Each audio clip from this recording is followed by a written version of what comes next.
Or have you not read in the law how on the Sabbath the priests in the temple profane the Sabbath and are guiltless?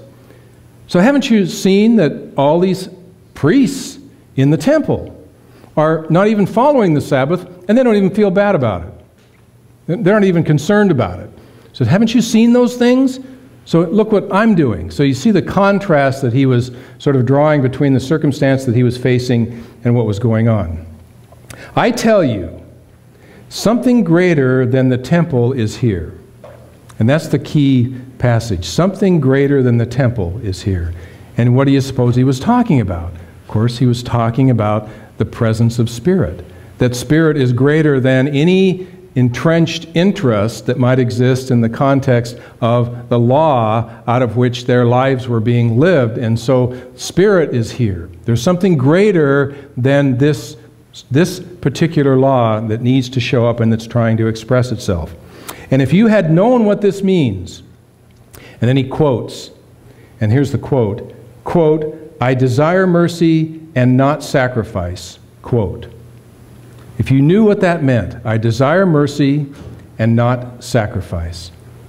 Now, what does that mean to us when I think of that particular passage? I desire mercy. See, it's about mercy. It's about how we feel about what's going on. It's about looking at a circumstance or a situation with our heart, not with all of the intellectual circumstances and construction that we put around all the things that are going on in the world and all the things that we should or shouldn't do and all the stuff that happens. That's what we sacrifice to. So if we're living in the Sabbath, what we're doing is we're sacrificing, right? The Sabbath is a day where we don't work, we don't do anything in the Jewish law. And so there's this tremendous sense of sacrifice. We fast during the Sabbath. So we sacrifice food, so there's all this sacrifice. But he's saying, look, at some point, we need to look on it in the context of mercy.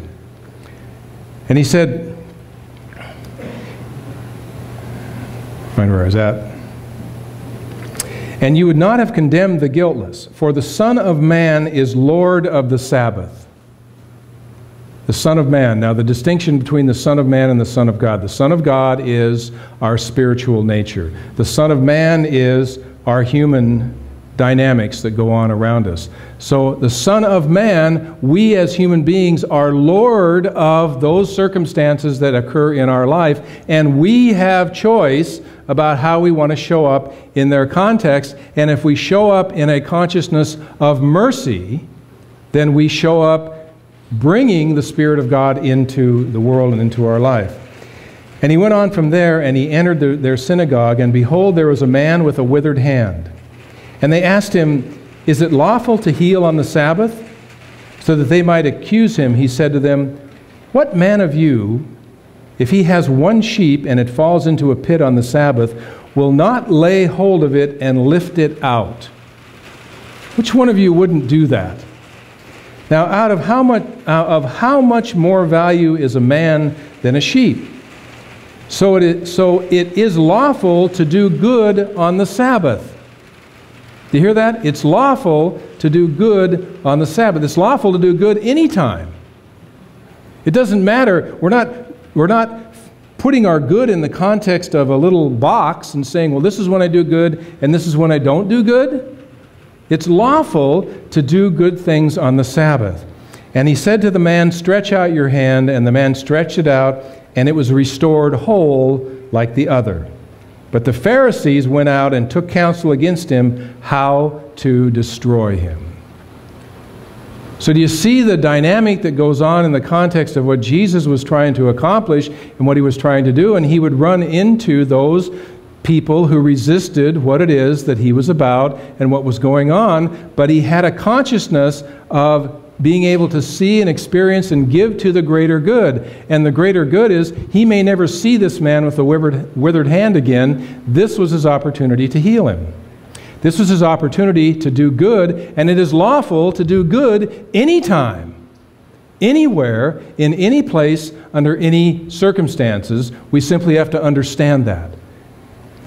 When we give for the big picture in our life, when we choose to engage in feeding the world, or saving the homeless, or whatever it is that our desire is in terms of doing good, whenever we do that, we will encounter resistance.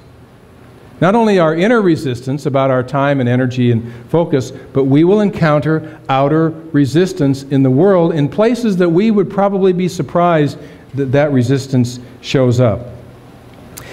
When I was a minister at Seattle Unity in the early part of the ministry there, a group opened a homeless shelter for teens just about a half a block away from us. And we got kind of engaged with the process of helping homeless teenagers, and we got very kind of passionate about that whole issue, and with children, and most of the teens that we encountered, at least I encountered, that ran away were running away from homes where there was an extreme amount of abuse. And so they had, most teens don't want to leave a warm bedroom and 3 meals a day unless there's some really compelling reason. And so there's a really compelling reason. So we got engaged in kind of working with homeless teens. And so we decided that we wanted to do something as a community. And this was a relatively small group, and we got kind of organized. And we found this group that fed homeless teens. They had a soup kitchen every single night for the homeless teens to come eat. And they needed volunteers. And so we got all this stuff together, and I stood up in front of the congregation, and I said, okay, we decided that we want to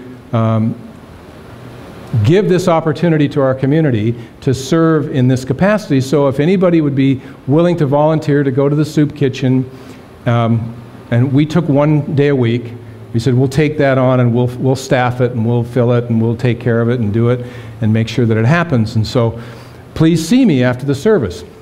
Well, I was standing in the narthex after the service, and somebody comes through, and they said, you shouldn't be hooking up with this particular group.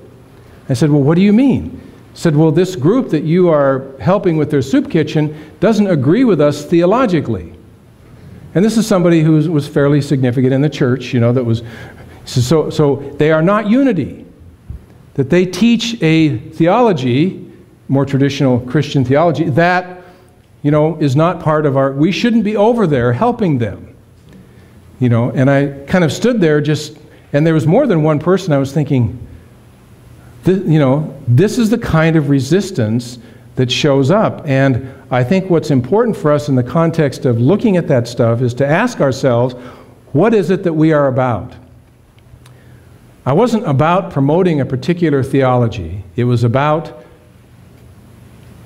feeding teenagers.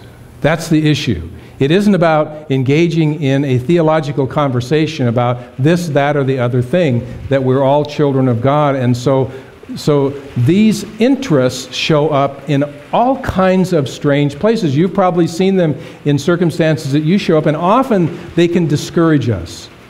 They can cause us to step backward and say, maybe I don't want to do that. It's too much trouble. I don't want to, if it's going to make somebody mad, I don't want to save the world. If I don't want to get involved in that if it's going to make somebody mad. And so our job is to be more conscious than that. As spiritual beings, as being aware of the process of giving and receiving, knowing what it is that we teach, it's to step forward and to know that in spite of what resistance we might run into, that we are aware enough, conscious enough, awake enough to know that that's just part of what's going on in the world. A friend of mine, Carl Wyrick, who goes over to Rwanda, and I've talked about him several times, and he's a physician, and he's been working with pygmy tribes over in Rwanda. And he goes over there, and he's on a mission. He's got passion about this. He wants to help those folks. He is absolutely clear that that's his big picture. That's what his life's about right now. And yet he goes over there, and you can imagine the government red tape that exists in the context of his trying to do his work. But he understands that that's part of it. That the resistance is part of it.